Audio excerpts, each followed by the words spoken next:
벽에 걸린 낡은 액자 속에서 젊은 남자가 환하게 웃고 있다. 권투 글러브를 낀 채 금메달을 목에 건 그의 모습은 승리의 화신 같았다. 26, 온 세상이 그의 것인 듯 당당했던 그 시절. 하지만 지금 그 사진 아래 소파에 쓰러져 있는 사람은 과연 같은 인물일까? 42의 강도연은 빈 소주병을 안고 잠들어 있었다. 며칠째 면도하지 않은 수염, 술 냄새가 밴 낡은 티셔츠, 그리고 무엇보다 생기 없이 꺼진 눈빛. 20해 전 그 찬란했던 청년의 모습은 어디에도 없었다. 네가 어떻게 살았냐고? 난 다 알아. 네가 이리저리 떠돌다 청춘을 다 날려버렸다는 걸. 어머니 하는 주에 떨리는 목소리가 좁은 방 안을 갈랐다. 65세의 노모는 아들을 바라보며 눈물을 참고 있었다. 한때 자랑스러웠던 아들, 동네 어른들이 아들 키우기 참 잘했다며 부러워했던 그 아들이 이제는 집안의 짐이 되어버렸다. 도연은 대답하지 못했다.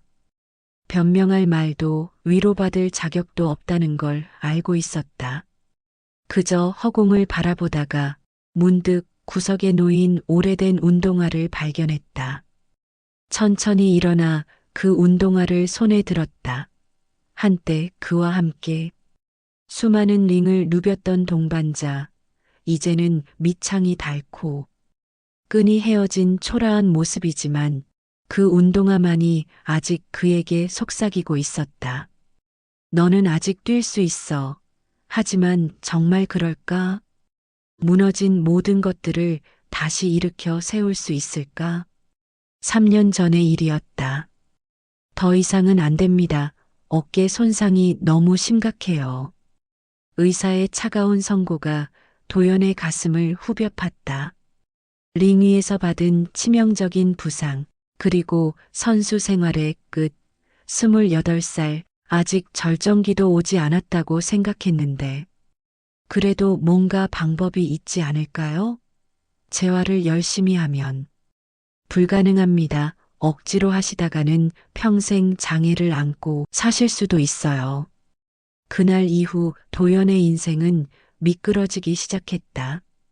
권투밖에 모르던 남자에게 링밖의 세상은 너무 낯설었다. 치킨집, 택배업, 건설 현장 무엇을 해도 제대로 되지 않았다. 그러던 어느 날 동네 선배가 속삭였다. 야, 도연아. 한 방에 역전시킬 방법이 있는데. 도박장이었다. 처음에는 작은 돈으로 시작했다. 조금만, 딱 한 번만. 하지만 도박의 늪은 생각보다 깊었다. 이기면 더 큰 판으로, 지면 본전을 찾겠다고 더 큰 돈을 걸었다. 그렇게 3년이 흘렀다. 강도현, 이번 달까지 3천만 원이야.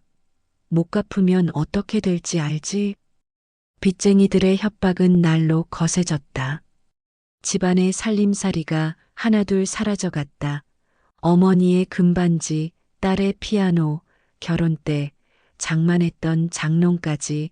가장 아픈 건 가족들의 시선이었다. 아빠, 왜 이래요? 친구들이 다 알고 있어요. 아빠가 도박한다고.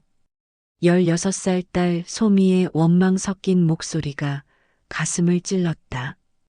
한때 우리 아빠는 권투 챔피언이야.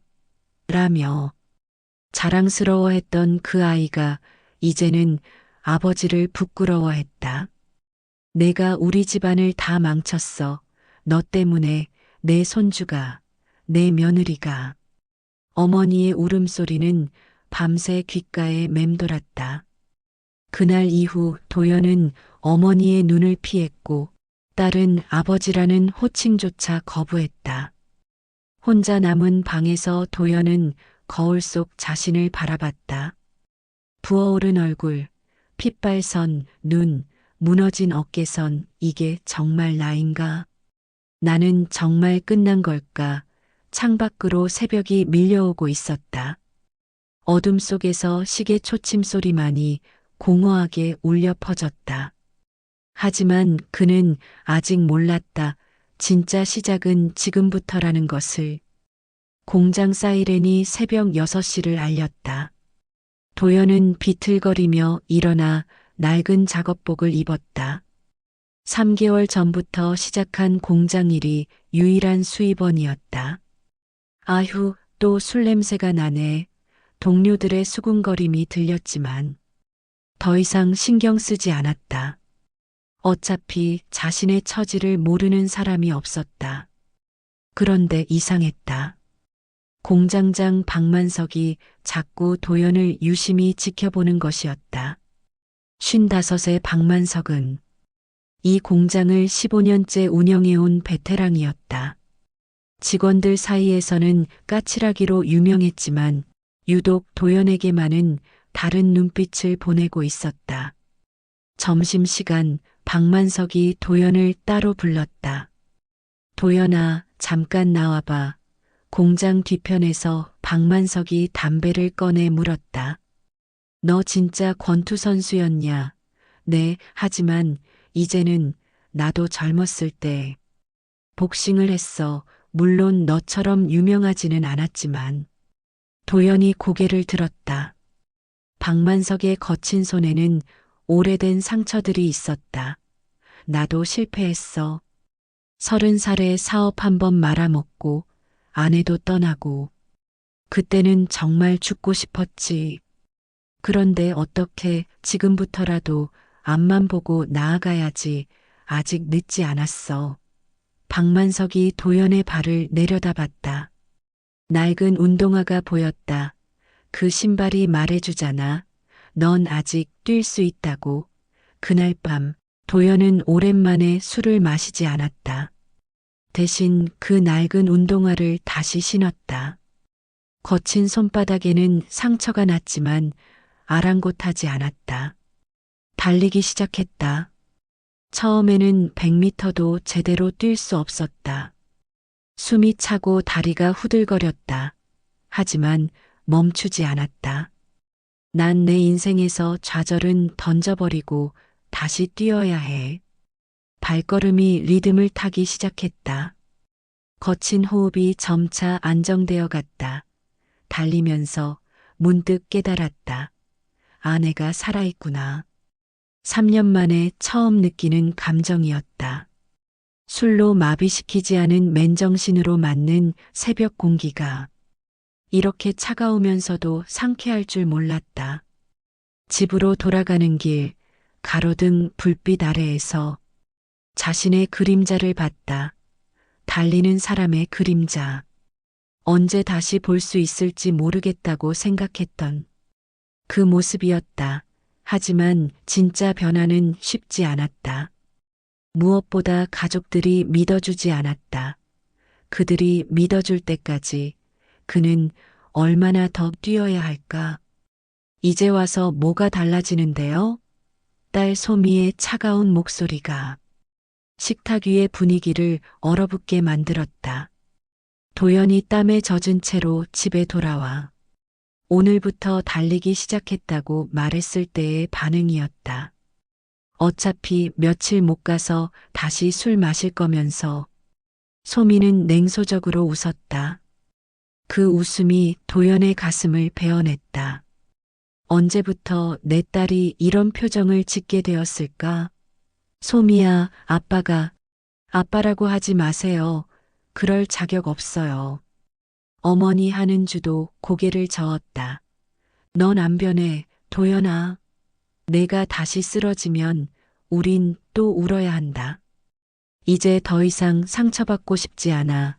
어머니, 이번엔 다릅니다. 몇 번째 이번엔 다르다예요? 소미가 격앙된 목소리로 소리쳤다. 작년에도, 재작년에도 똑같은 말 했잖아요. 제발 그만해요. 이제 지겨워요. 그러고는 밥상을 뒤엎고 방으로 뛰어갔다. 하얀 밥과 국물이 바닥에 흩어졌다. 도연은 말없이 바닥에 쏟아진 밥을 주워 담기 시작했다. 그냥 더 내가 할게 하는 주의 목소리에는 깊은 피로가 배어 있었다. 도연아, 이 엄마도 믿고 싶다, 정말로. 하지만 너무 많이 실망했어. 이제는 기대하는 것조차 힘들다.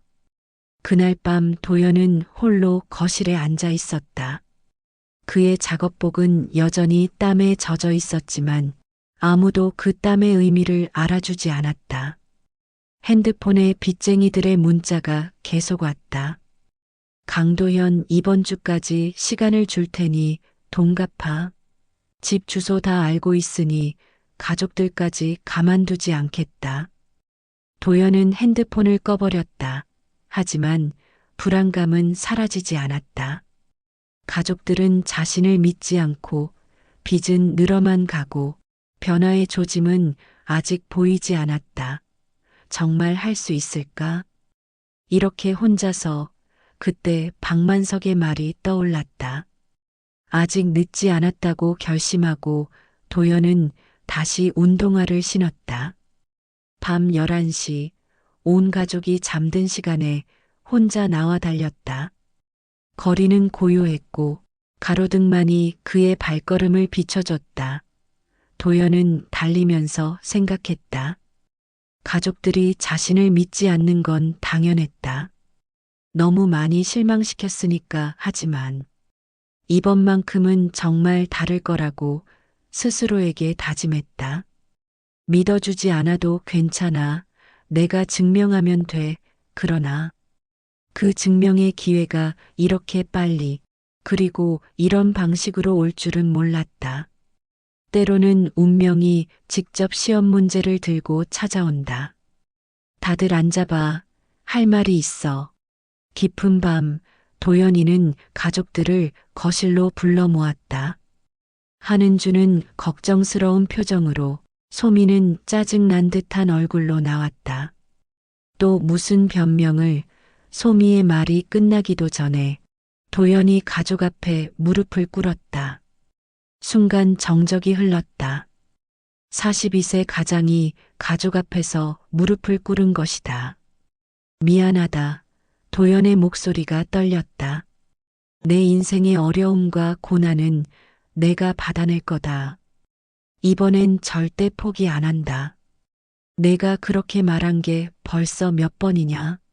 한은주가 눈물을 터뜨렸다.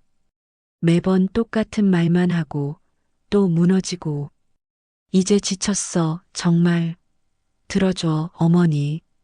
내가 왜 이렇게 됐는지. 도연의 눈에서도 눈물이 흘러내렸다. 나는 처음에 권투를 그만둔 게 아니었어. 부상으로 억지로 그만둔 거였어. 그 순간 내 모든 꿈이 무너졌어. 그날의 기억이 생생히 되살아났다. 링 위에서 상대의 강력한 훅을 맞은 순간 어깨가 빠지는 소리가 들렸다. 그리고 의사의 냉정한 선고. 더 이상 선수 생활은 불가능합니다. 그때부터 나는 살아있는 게 아니라 그냥 버티고 있었어. 도연의 목소리가 점점 작아졌다. 권투밖에 모르는 놈이. 세상에 나가니까 아무것도 할 수 없었어. 창피했어. 내가 챔피언 될 거라고 말한 사람들 앞에서 어떻게 제대로 된 직업도 찾지 못하면서 힘들다고 말해. 한은주의 울음소리가 점점 커졌다. 그래서 도박을 했냐? 한 방에 모든 걸 해결하고 싶었어. 다시 예전처럼 당당하게 살고 싶었어. 하지만 더 망쳤지. 소미의 차가운 목소리. 그래, 완전히 망쳤어. 가족을 지키려던 게 가족을 더 아프게 했어. 도연이 고개를 들어 딸을 바라봤다. 소미야, 아빠가 정말 미안해. 내가 친구들 앞에서 아빠를 부끄러워하는 걸 알고 있어. 아빠 때문에 고개 못 들고 다니는 것도. 소미의 눈에 눈물이 맺혔다. 그러나 이번엔 달라. 3개월 동안 매일 뛰었어. 매일 새벽 6시에 일어나 공장에 갔어. 한 번도 지각하지 않았고, 한 번도 술 마시지 않았어. 그게 뭐가 대단해요? 대단하지 않아. 그냥 내가 할 수 있는 전부야. 도연의 목소리가 간절했다. 나는 가족을 지키고 싶었어. 돈을 벌어서 다시 예전처럼 살게 해주고 싶었어. 하지만 늘 도망쳤어. 이번엔 끝까지 버틸 거야. 늦었어요. 너무 늦었다고요. 소미가 등을 돌렸다. 소미야. 도연이 절규했다. 아빠가 정말 달라졌어. 믿어줘. 이번엔 끝까지 버틸 거야. 그의 목소리는 떨렸지만 눈빛은 그 어느 때보다 단단했다. 소미의 눈가에 눈물이 맺혔지만 여전히 믿을 수 없다는 듯 방문을 쾅 닫고 들어가 버렸다. 한은주가 아들의 어깨에 손을 올렸다. 도연아, 이 엄마도 믿고 싶지만 너무 무서워. 또 실망하게 될까봐 어머니 지켜보세요. 이번엔 정말 다를 거예요. 그날 밤 도연은 혼자 거실에 앉아 생각했다. 말로는 이미 충분히 했다. 이제는 행동으로 보여줄 시간이었다. 하지만 그 기회가 이렇게 위험한 형태로 올 줄은 상상도 못했다. 진정한 시험은 말이 아닌 행동에서 나온다. 대피해. 가스 누출이야.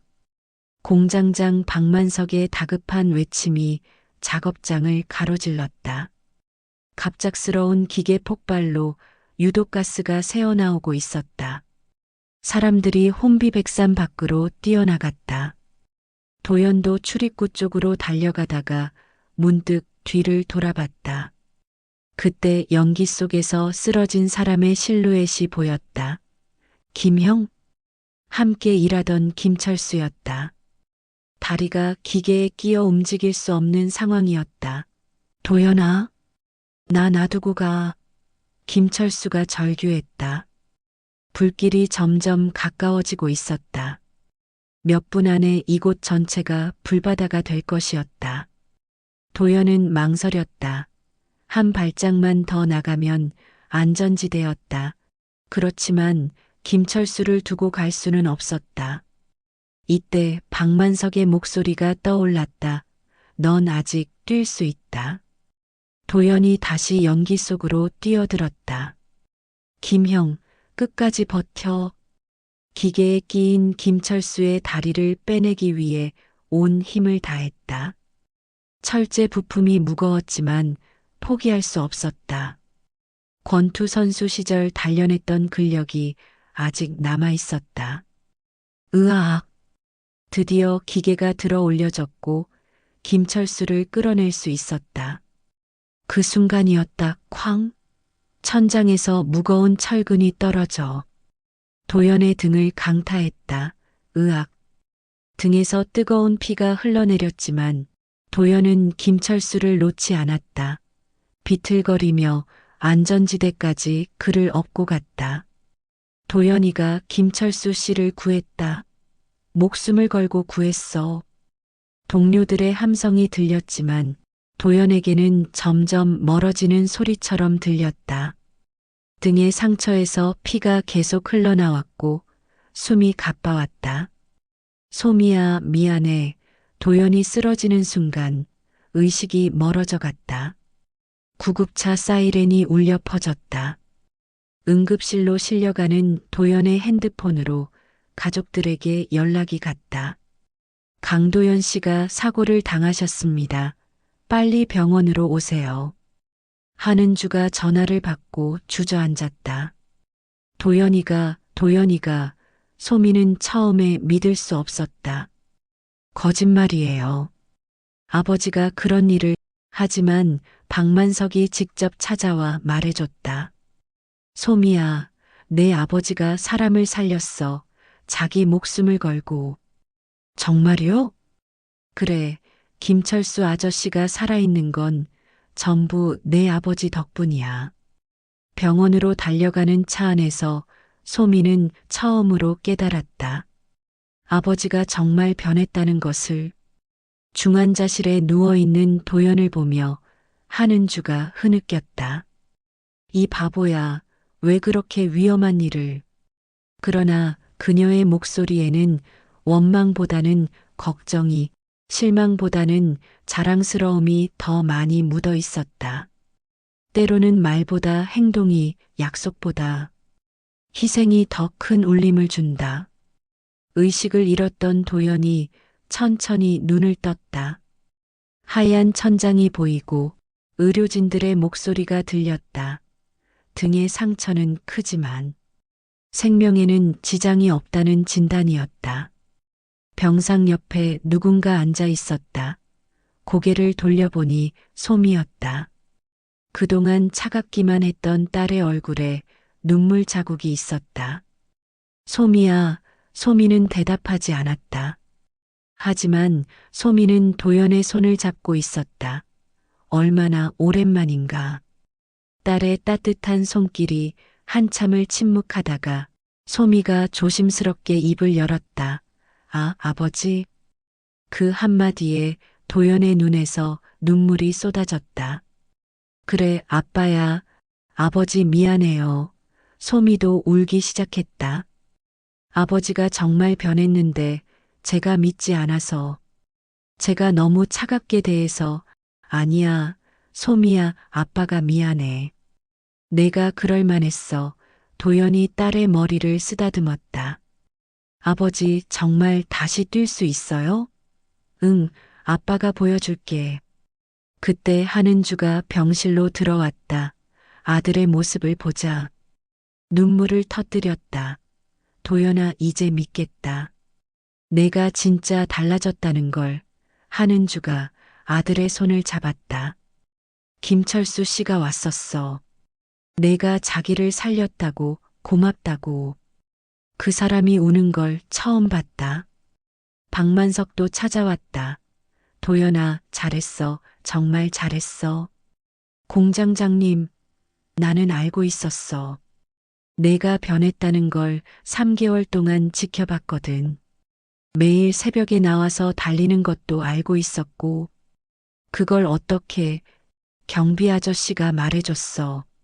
매일 새벽 5시에 운동하는 사람이 있다고. 그게 너였어. 병실이 따뜻한 분위기로 가득 찼다. 3년 만에 처음으로 가족이 하나가 된 느낌이었다.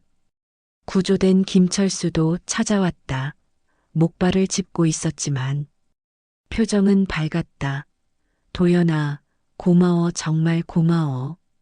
내가 살아있는 건 전부 내 덕분이야. 내 가족들이 얼마나 고마워하는지 몰라. 김철수의 눈에도 눈물이 맺혔다. 앞으로 뭐든지 도와줄게. 내가 진짜 사나이라는 걸 이제야 알았어. 그날 밤 솜이가 아버지 곁에 앉아 말했다. 아버지, 제가 정말 미안해요. 아버지를 믿지 않아서. 괜찮아. 솜이야, 아빠가 너무 많이 실망시켰으니까. 이제는 친구들에게 자랑할 수 있어요. 우리 아버지는 사람을 구한 영웅이라고. 도연의 가슴이 뜨거워졌다. 오랫동안 잃어버렸던 것들이 하나씩 돌아오고 있었다. 가족의 사랑, 믿음, 그리고 자존감. 하지만 진짜 변화는 이제부터 시작이었다.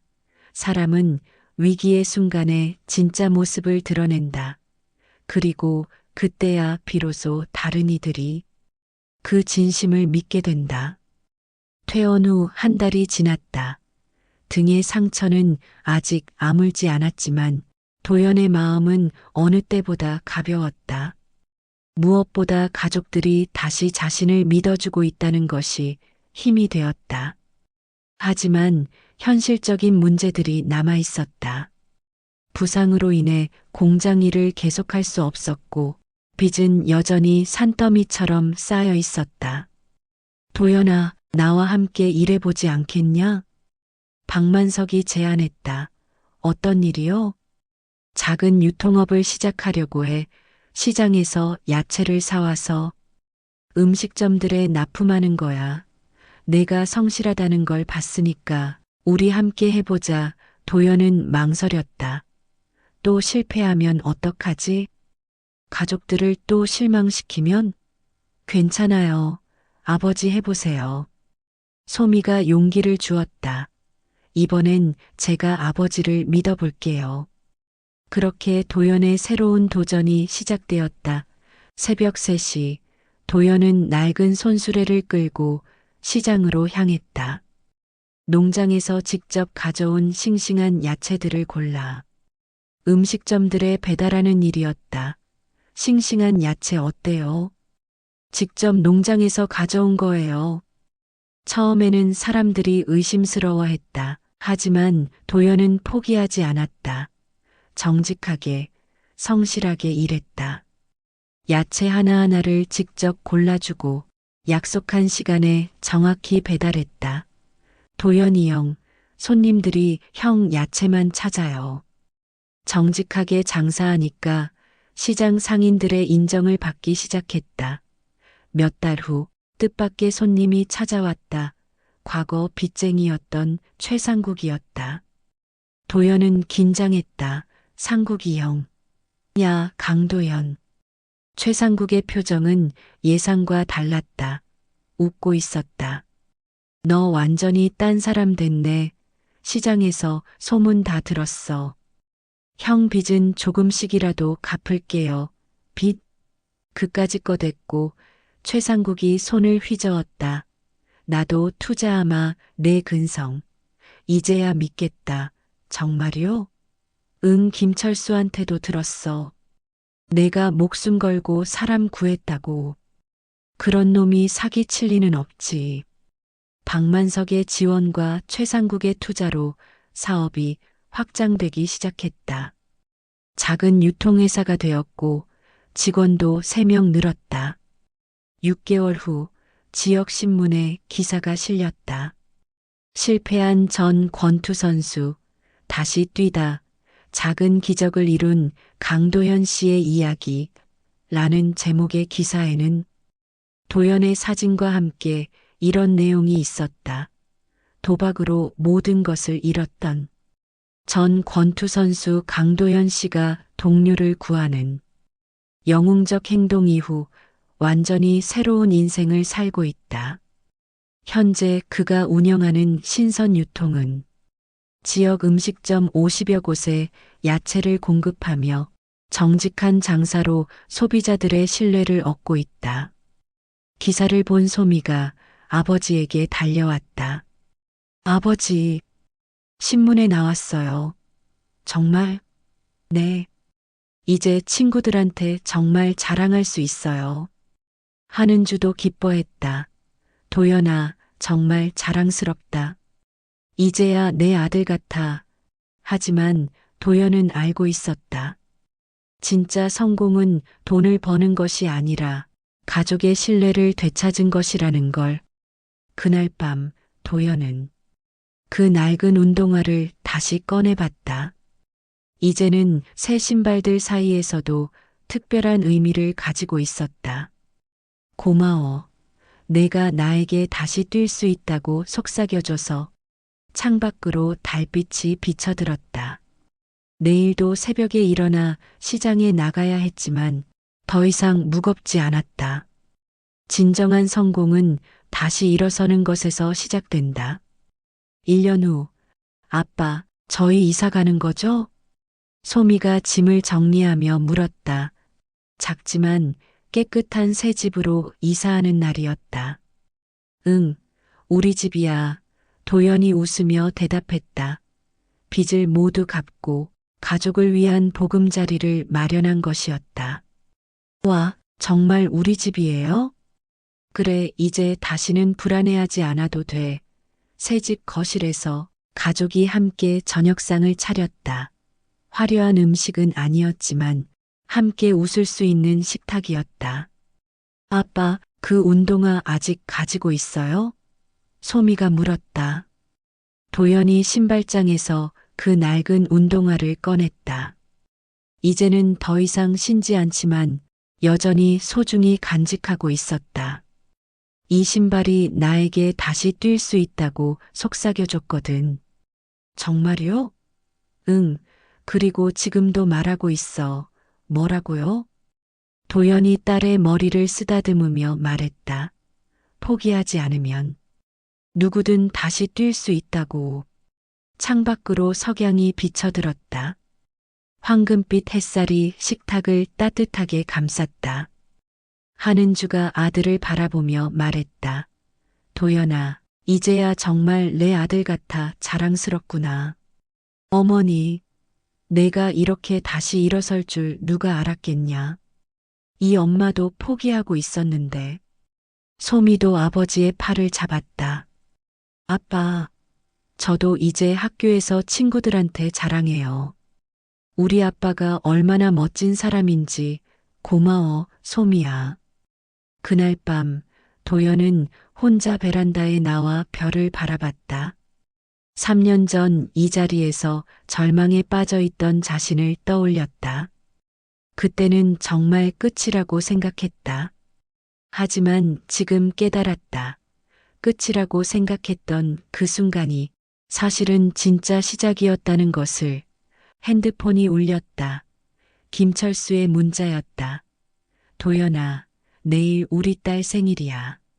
꼭 와. 내가 아니었으면 이런 날을 볼 수 없었어. 고마워. 도연이는 미소를 지었다. 이제는 정말 많은 사람들이 자신을 믿어주고 있었다. 가족, 동료, 친구들.